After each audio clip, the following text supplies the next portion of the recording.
Hi, I'm Mark with Harbeke Marketing, and in this video I'm sharing one way to use your single screen real estate when you attend virtual networking events to ensure maximum productivity.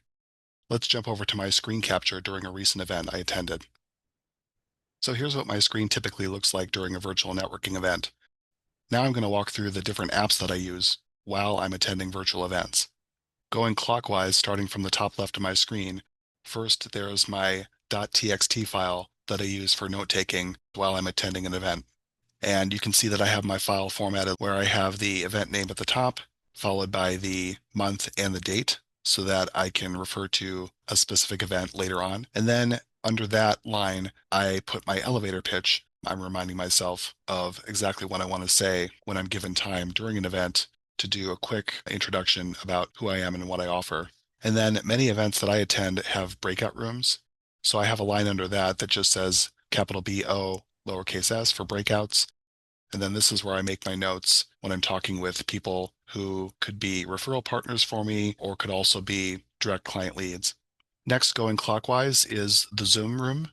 So this is where I'm keeping track of who's speaking and what's going on in the chat. One thing that I do with the chat screen throughout the event is to click the three dots at the top right there and selecting Save Chat. And then one of my other folders that I'll discuss later on is the Save Chat from the event. And then as you attend more events and meet more people, you'll sometimes have direct messages within the chat. So keeping up on that. Next up and hidden by the two other views that I just showed you is my main browser. I keep this window up so that I can search my blog and pull up a post that's relevant to the current event. You can drop a link to that in the chat, and that's a nice way to get some extra good quality visits to your website. Next up here, one thing that I do to help with post-event attendee follow-up is I will take screenshots of the main view. If it's a smaller event, you can capture everybody in one or two window views from the Zoom app. And this is important for events that don't have any breakout rooms, so you can put a name to a face for everybody that attended the event for cases where you want to reach out to specific contacts. And then I also take screenshots and have them show on my top right of my screen for follow-up after the event where I am in breakout rooms and I want to be able to put a name and sometimes a company name and a face to match it up with notes that I jot down in my TXT file that I showed you earlier. So I use all that together. And when I'm done with an event, I typically will put all those screenshots along with the .txt Zoom chat transcript file all in one folder, so it's all together. Next up, I have the app up on my Mac that I use to adjust my sound coming out of my microphone, as well as the sound coming to my ears from the event. In my case, since I'm on a Mac, this is System Settings, and then the Sound tab within that. And sometimes people's input volumes are different, so a host could come off as a lot quieter than an attendee, or vice versa. So this is my way to adjust that in real time.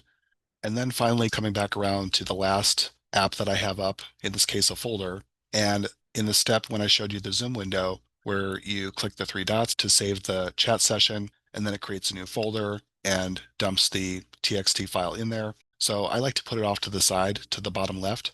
And you'll see that the day, it says today, and time is shown in the middle of the folder window. And this just helps me track if, let's say, most or all of the attendees put their contact info in the chat towards the beginning of the event or in the middle. And then sometimes if you have some attendees who come later or for whatever reason don't add their information in the chat until much later in the event, then I can do the save step again for the chat transcript file, and it'll update the time saved in this folder. So that's a quick way to let me know how fresh or how recent the chat transcript file is in the folder. And like I said earlier, with the screenshot icons that are on the top right, I will put the TXT file from this folder along with the screenshots in one separate folder that I have set up as a calendar reminder to go back and visit and use collectively to reach out to attendees, especially ones that I had more of a conversation with in breakout rooms in the event. I hope this approach gives you more confidence while attending future virtual networking events. For my entire framework for virtual event sourcing, attendance, post-event attendee outreach, event performance evaluation, and more, visit the link in the comments or in the description.